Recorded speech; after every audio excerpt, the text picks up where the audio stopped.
By way of introduction, we have Brigadier Mark Armstrong with us live to give a presentation based on his academic work and deep analysis and insight into the story of the part-time component of our military forces over the journey. And the slides to accompany Mark's address. Look, Mark he's a former commander of 11 Brigade, currently the Army's Adjutant General.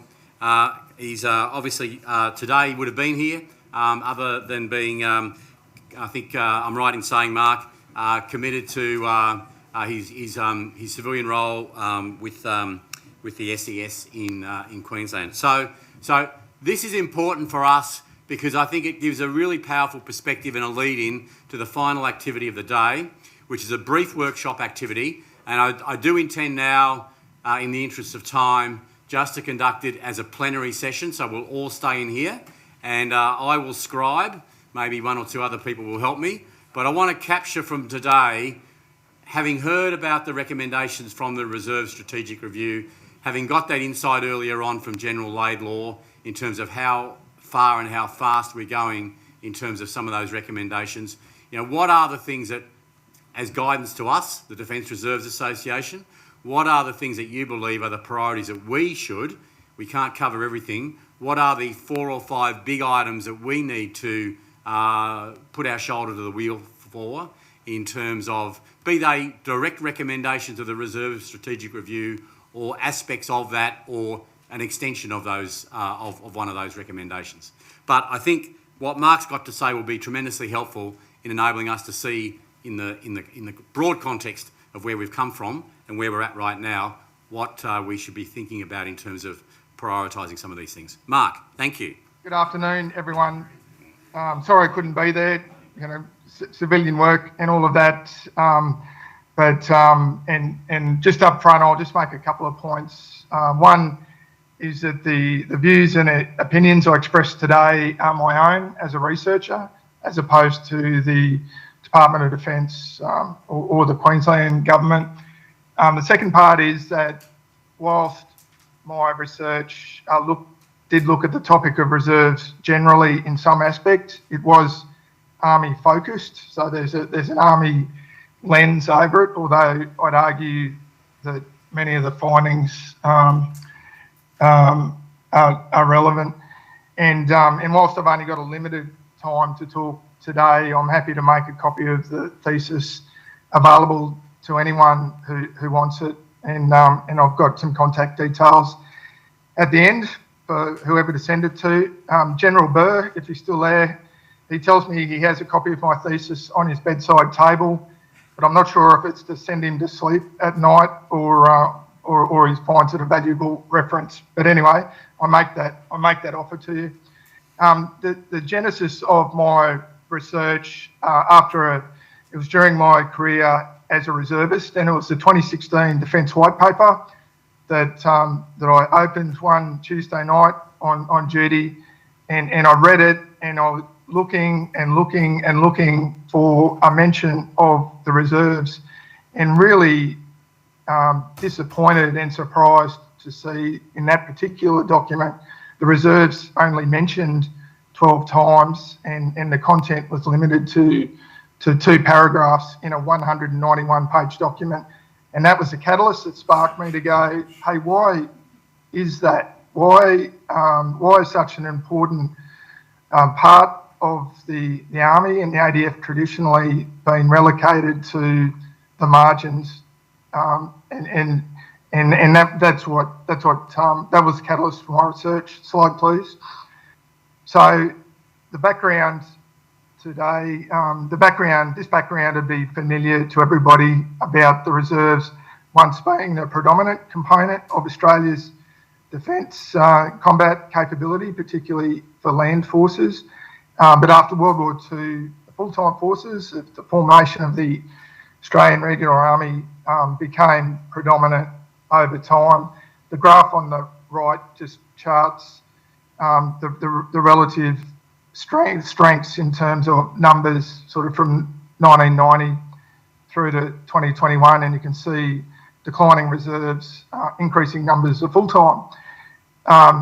And my research is for the period from 2000 to 2023, and I chose 2000 because I saw that as a real turning point where there was a definite change in the employment of the reserve with the deployment to East Timor and also the Sydney Olympics. Yet two reviews in 1999 and 2000 were scathing of the reserve about how little it contributed for the investment. So I chose that as a point to start. Despite that really heavy criticism in 2000, the reserves were called to action as the ADF was heavily committed to operations in multiple theatres around the world. And in the late, sort of in the 2016 white paper, in fact, it was acknowledged that reserves provided around about 18% of deployed forces over the previous decade. So a massive contribution, given that heavy criticism in 2000. And yet, despite that heavy contribution, we saw this scant mention in the 2016 Defence White Paper. Slide, please. So this slide, it's a bit wordy, but it's just got the research questions that I looked at just to give you an idea of how I formed my conclusions. So there was an analysis of the strategic guidance as represented in Defence White Papers over time, and so an analysis of white papers, an analysis of all of the institutional reviews that included the reserve during the period. There was a comparison for international comparison with US, UK and Canada for the reviews into their reserves to see whether that elicited any similarities or differences. And the later part was, well, what can we learn for this to make the most of the reserves in pursuit of national security? So they were the research questions. Next slide. If we look at an analysis of the Defence White Papers over time, and obviously it's a lengthy analysis, but I just draw your attention to this particular analysis, which shows it's just a rough word count for how many times reserve or part-time was mentioned in each of the white papers since the first one in 1976, as well as just a page count. So what you see there is a count of these documents getting longer, and then how many times reserves are mentioned with a high watermark in 1994, where there was obviously a lot of attention and detail about how reserves would contribute to national security, but then a decline over the years to that 2016 number, which I mentioned up front. I've also included in there the Strategic Defence Review in 2023, as well as the National Defence Strategy in 2024. Interestingly, the Defence Strategic Review had some interesting things to say about reserves, even though there weren't a lot of mentions. It was notable what was said, but interestingly, in the National Defence Strategy, any mention of reserves disappeared. In fact, there are no mentions or zero mentions unless I've missed it. I'm not sure how the next defence National Defence Strategy is shaking up, but I would hope, given that the strategic review of reserves has been concluded, that it has some more to say about reserves. But that's just one metric. In my research, I posture about what this means. There's two schools of thought.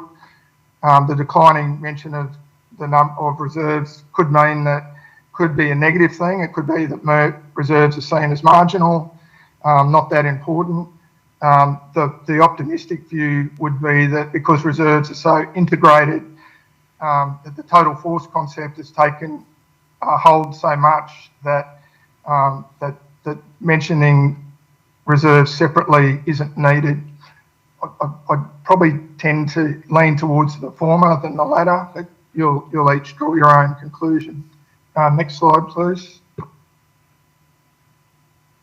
So, without going into the analysis in detail, my research charts what I call a series of unplanned evolutions from a strategic reserve, through up until the late 90s, designed, intended for a Cold War scenario, large numbers of lowly trained reserves, only to be utilised operationally with long lead times. Broadly, in around 2000 with East Timor Olympics and other regional contingencies, we saw what I describe as a shift. Well, in fact, it's described in policy as a shift to an operational reserve. And that's very much in the reinforcement and round out focus, where the reserves would reinforce and round out expeditionary forces, and in that requiring higher levels of training and shorter lead times. And that, in that phase, we see things such as the High Readiness Reserve and the Regional Response Forces.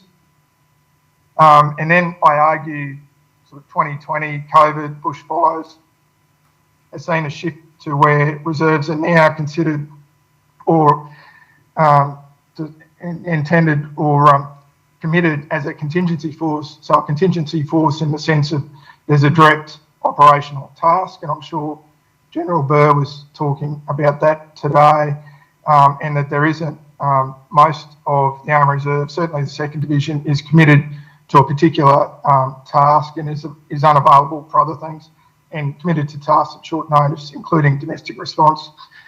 And I argue that each one of those was unplanned, so that shift wasn't flagged in any strategic guidance. It said the reserve is to change to an operational reserve. It happened because of extenuating circumstances, and then policy caught up, and I would argue that's the case with the latest shift to a contingency force, and we're possibly seeing another shift at the moment, but I won't get into that one now. Next slide, please.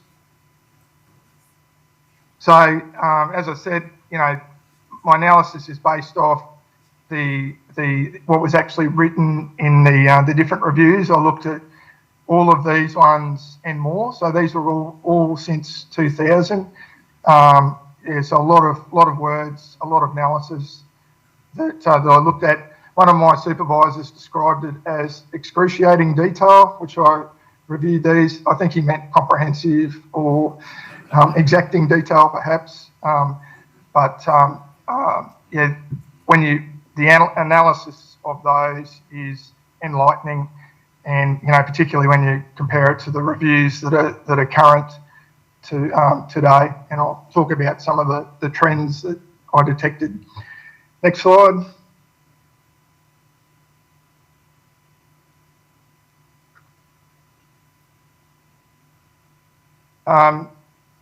So just starting to get into the findings part, and again, these are very short summaries, but within the reviews and within the strategic guidance, there is a clear rationale for part-time or less than full-time forces.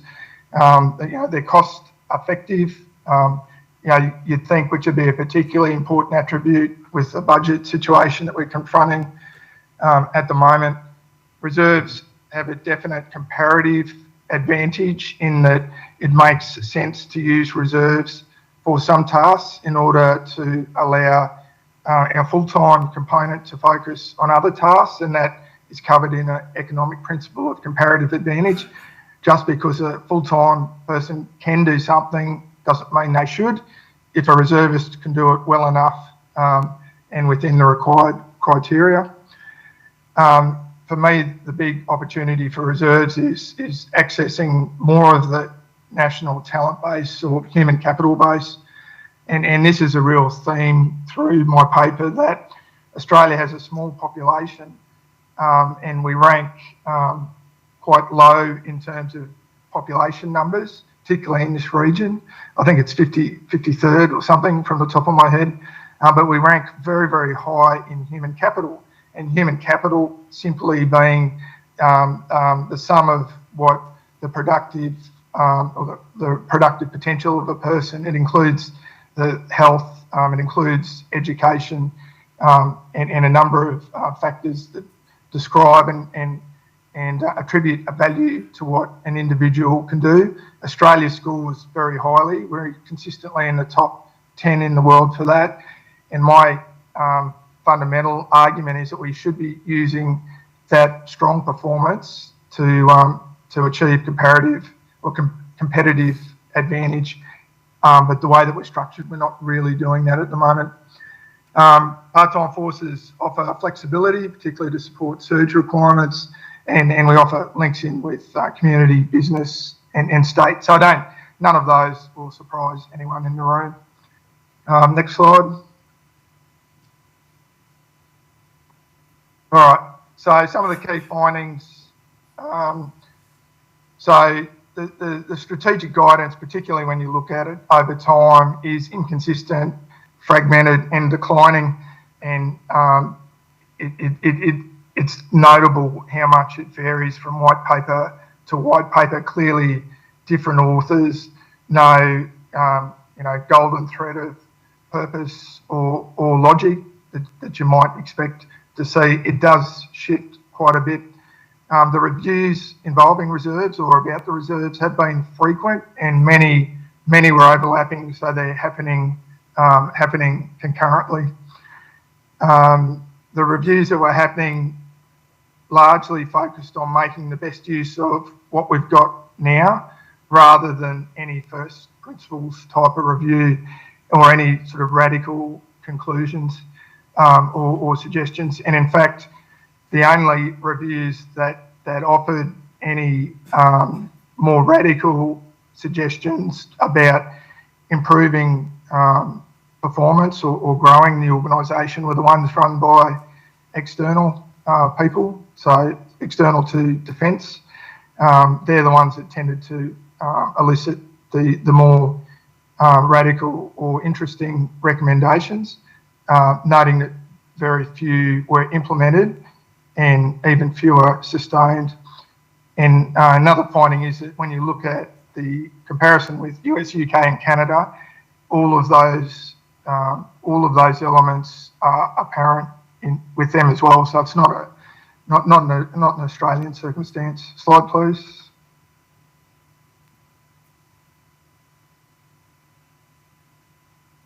So again, just some of the points from the international reviews. Obviously, a lot of similarities, as I talked about. Interestingly, each of those reserve forces experienced, an existential crisis during the period or immediately before the period, despite being arguably the busiest and most operationally utilised ever. The UK experienced its lowest ever strength, as did Australia in 2016. The US Army Reserve was declared at being a risk of a broken force, and the Canadian reserves at one point were essentially at risk of being defunded, having their numbers cut radically in order to divert resources to support the full-time force. So yeah, it's an interesting dissonance that, despite reserves being utilised so heavily, that there was this sort of crisis of existence at the same time. Next slide.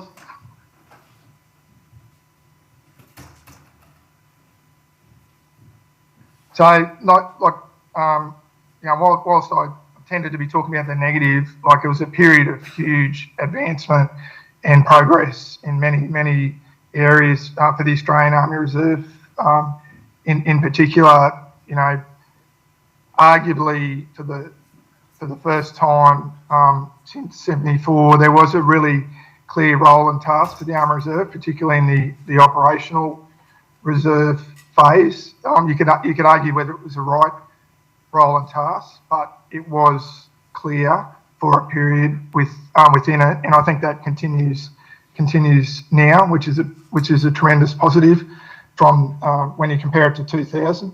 We do have much improved integration of regular and reserve components, and the JTF 629 demonstrates that regularly, where where it's routine for a regular Army unit or force element to be assigned under command of a reserve headquarters, and vice versa. That's routine now. In 2000, that would have been very rare, I suggest.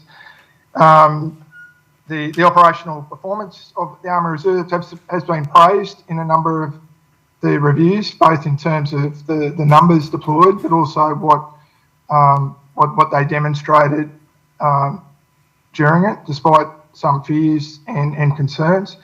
And certainly the accessibility and visibility of the Army Reserve workforce has increased substantially, particularly through PM keys, the Plan SOARC and the total workforce model. We know a lot more about the work, and the work that's continuing now. We know a lot more about the workforce than we did compared to 2000. Next slide.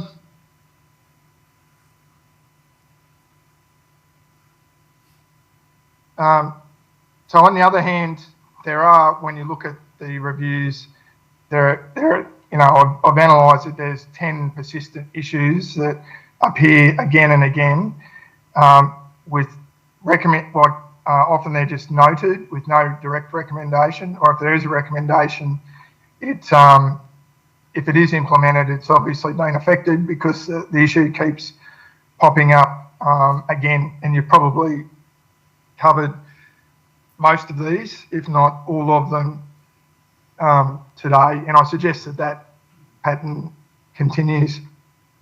I would offer in the reviews, when you read the declarations, when reviews are concluded and recommendations made, there's always high optimism that we've solved. We know what the problem is, we've got a solution, and we're going to go ahead and solve it. That happens in almost every case, yet we still have persistent issues. And I'd offer a serious, the next review, which probably isn't that far away, if history's any guide, we're probably going to be talking about the same or similar set of issues. Next slide.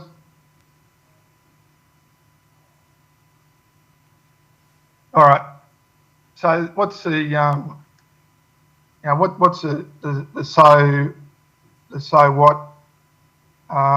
For all of the great work that's going on, our Australian reserves are small in number in a small ADF, and it remains so. We've been sort of stuck at around this 15 to 16,000 number now for a few years after the low in 2016, and whilst there's some green shoots of optimism about growing in numbers, I'd argue that our system won't support that. We've got to think more radically and be more radical if we're going to grow in any sort of significant number.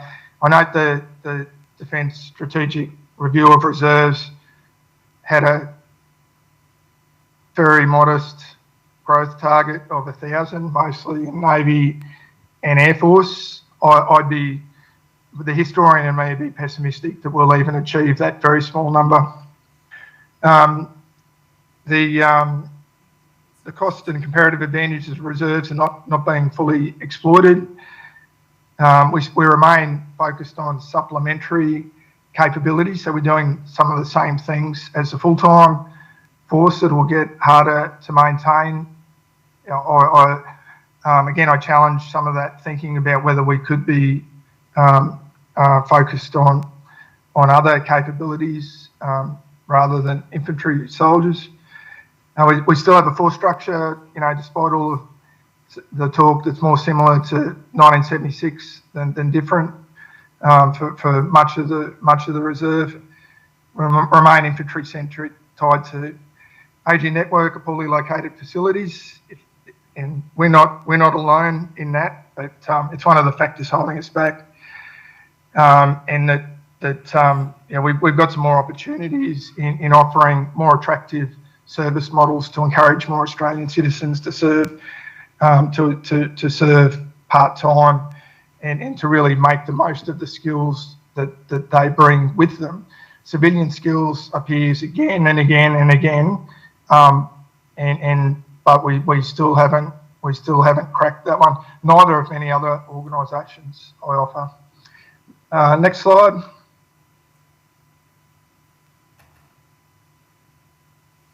All right, so what are some of the opportunities? And originally my thesis wasn't going to talk about the future, but with the Defence Strategic Review, I thought that I needed to do more than just document the past. So the final chapter in my thesis tries to get to, okay, what could it be? What should it be? And so in the final chapter, I propose a strategic vision, and a strategic vision more aimed at the how do we realise the most of the human capital available to our Australian society for national security, and using reserves to do that.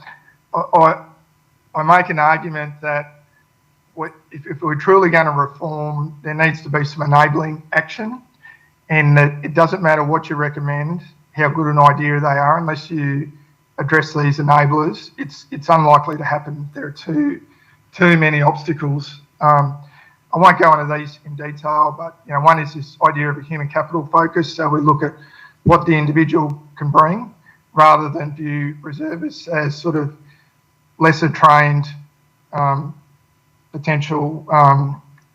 lesser trained regulars, essentially. We need to have a serious discussion about an agreed cost model. How can we make better investment decisions based on the cost advantages of reserve or part-time service versus a full-time solution? I'd offer that often the full-time solution to an issue is the only one presented, and others aren't fully considered because of this lack of an agreed cost model. And it's interesting looking at things like the Ready Reserve scheme. When they tried to do cost modelling within it, we got some wildly differing calculations about the relative cost of a Ready Reservist versus a full-time member, and it's an interesting example of how difficult it is to get agreement on that.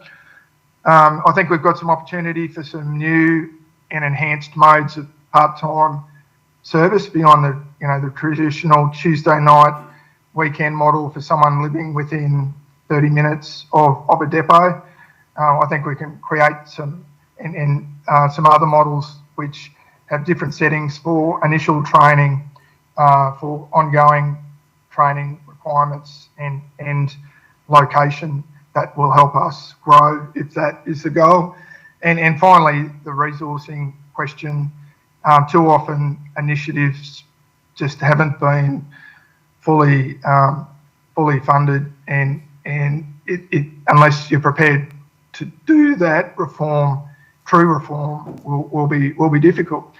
So there's some thoughts on the basis of that research. So a lot of progress, but a lot of opportunity remains, and I think it's essential.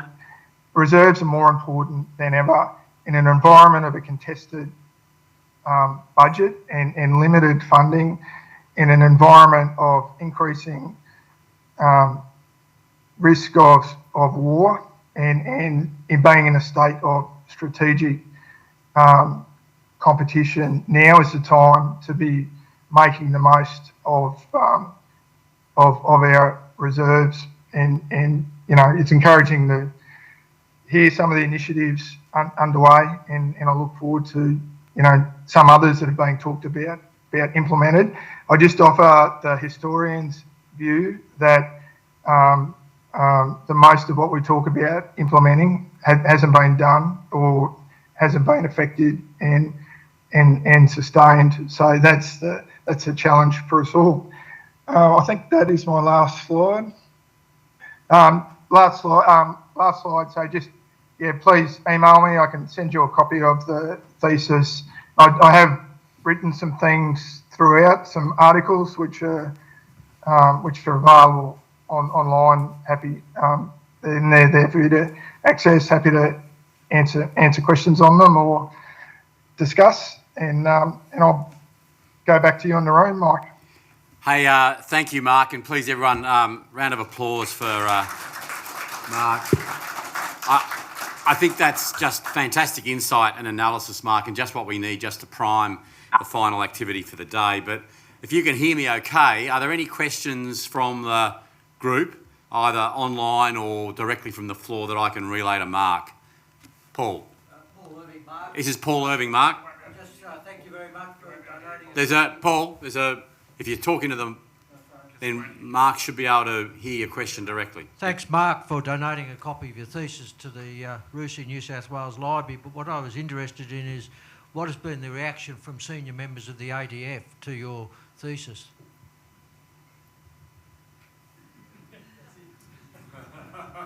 Thanks. So good to hear from you.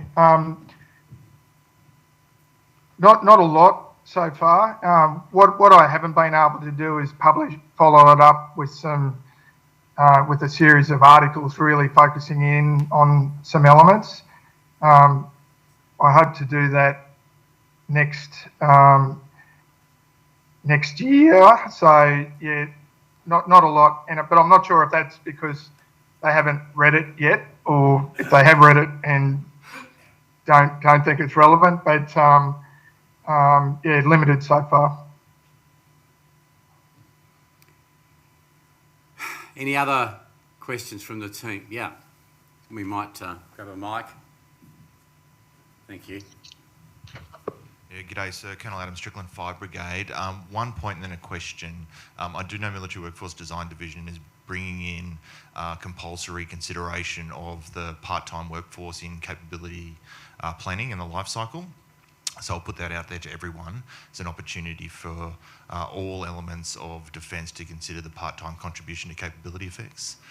The other question I have for you is, in your research, have you considered anything different or novel in terms of our approach to building part-time capability across Army, in particular ratios or other ways in which we can build part-time force elements across the force?